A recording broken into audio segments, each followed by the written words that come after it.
If you love travelling and learning about a country's culture, its history, and also admiring its architecture and trying out its food, then river cruising is a great option. And I've put together 2 videos to cover my recent trip on the Danube, and it was called the Romantic Danube Itinerary with Viking.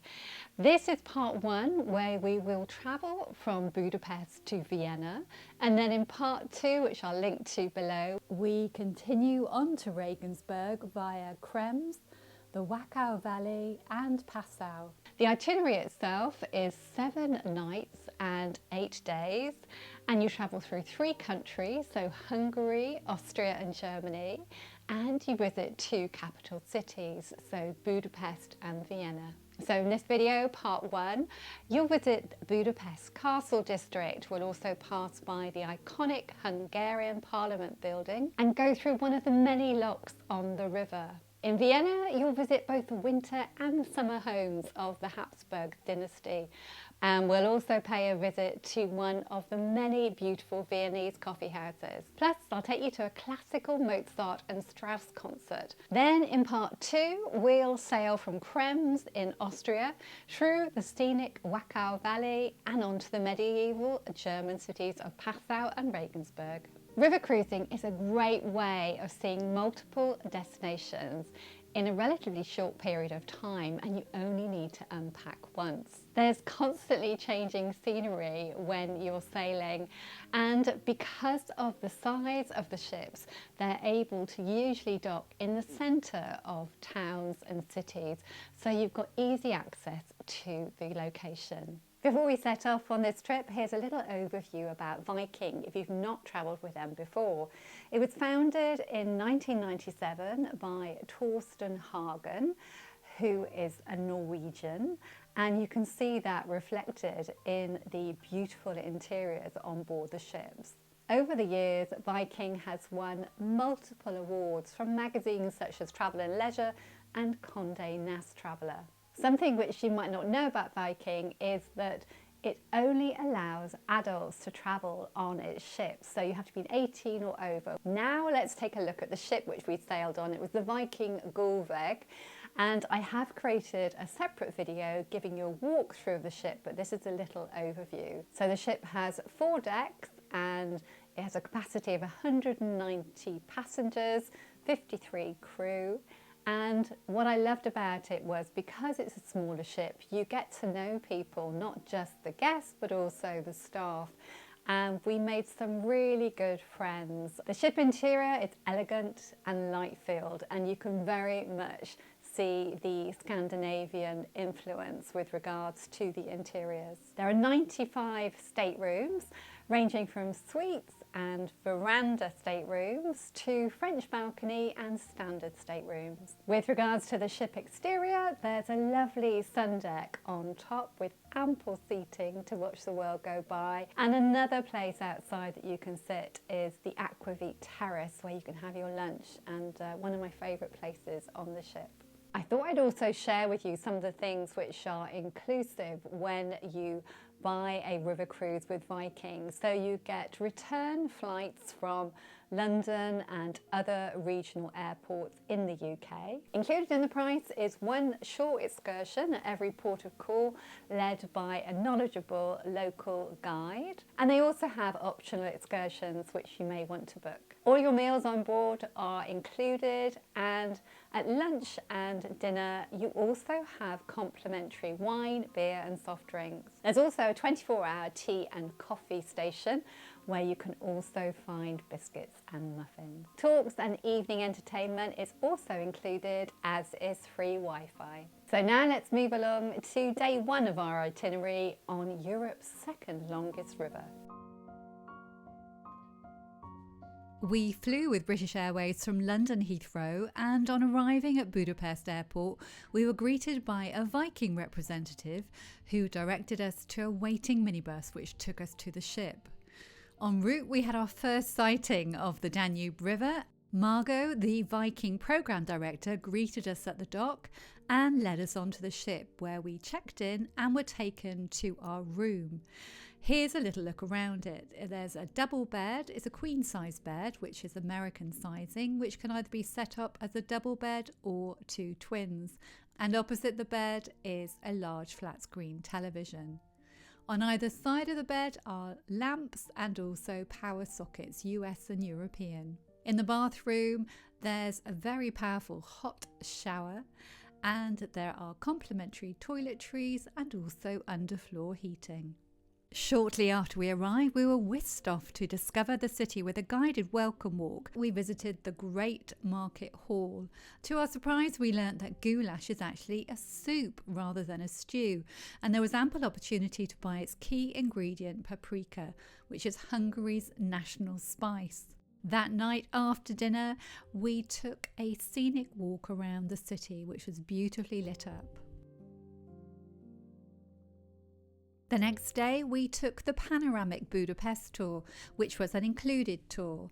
We crossed over into Buda in our coach and then had a guided walking tour through Budapest Castle District with free time afterwards. We saw the Gothic Matthias Church with its geometric patterns on its roof. Near the church is the Fisherman's Bastion, which has 7 white stone turrets.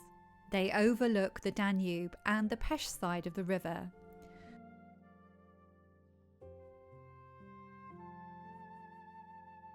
We decided to take a coffee break and went to the Rusvorm cafe and sat outside. Somehow we managed to resist the delicious looking cakes. The ship sailed whilst we were on our excursion, so we joined it afterwards in Visegrad. On the short journey there, we had a great view of the Hungarian Parliament building, which dominates the Danube's left bank. On boarding the ship, we headed straight to the Aquavit Terrace for lunch whilst the ship continued its journey along the Danube, heading to Vienna. You can see the Aquavit Terrace just through the glass panes there. We continued sailing towards Vienna, and that evening before the port talk, there was a toast from Captain Zoltan and hotel manager Christina to welcome us on board. Later that evening, we went through our first lock, one of 14 we will go through on this 760-kilometre journey. The next morning, this was a beautiful view as we approach Austria's capital city, Vienna. That morning we went on the included panoramic Vienna tour. We visited the magnificent Hofburg Palace, which was the winter residence of the influential Habsburg dynasty. It's a vast complex of buildings in the centre of Vienna. And of course, we had to make a pit stop at a local cafe. This is Cafe Halvelka, and we had coffee and sakatorta, which is a chocolate cake served with whipped cream. Horse-drawn carriages were quite a common sight on our trip. We admired the Gothic St. Stephen's Cathedral with its colourful roof tiles, and then it was back to the ship for lunch on the Aquavit Terrace before another excursion. After lunch, we went on one of the optional excursions. This was to the Schonbrunn Palace. It was about a 40-minute coach ride out of the city centre, and it was the summer residence of the Habsburg dynasty, built to rival the sprawling Chateau de Versailles. The Schonbrunn Palace is Vienna's most visited attraction. Originally a hunting lodge, between 1740 and 1750, Empress Maria Theresa enlarged the palace to its present form, with its distinctive yellow paint colour on the outside of the building. After the tour, we had some free time to explore the formal Baroque gardens. The ship stayed in Vienna overnight, and the following day we explored the city on our own. We took the easy tube journey into the centre and went back to St. Stephen's Cathedral to have a look inside.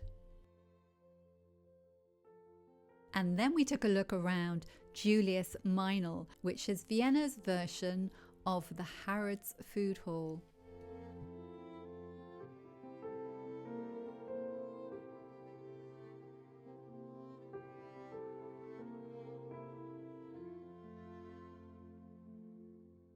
Of course, we couldn't resist going to one of the many beautiful Viennese coffee houses, and this one is called Café de Mel. Through the window you could watch someone making one of their specialities, Käseschmarrn, which is sweetened shredded pancakes with sultanas. There were numerous traditional coffee styles on the menu, and also so many delicious looking cakes to choose from. I chose Esterhazy torta, which consists of almond hazelnut meringue layers filled with custard buttercream. My husband chose apple strudel with vanilla sauce. We then took another look around Hofburg Palace before taking the tube back to the ship. After an early dinner, we then went on another of the optional excursions. This was a classical concert by the Vienna Residence Orchestra featuring music by Strauss and Mozart. Here are a few highlights from the evening, finishing off, of course, with the Blue Danube Waltz by Johann Strauss.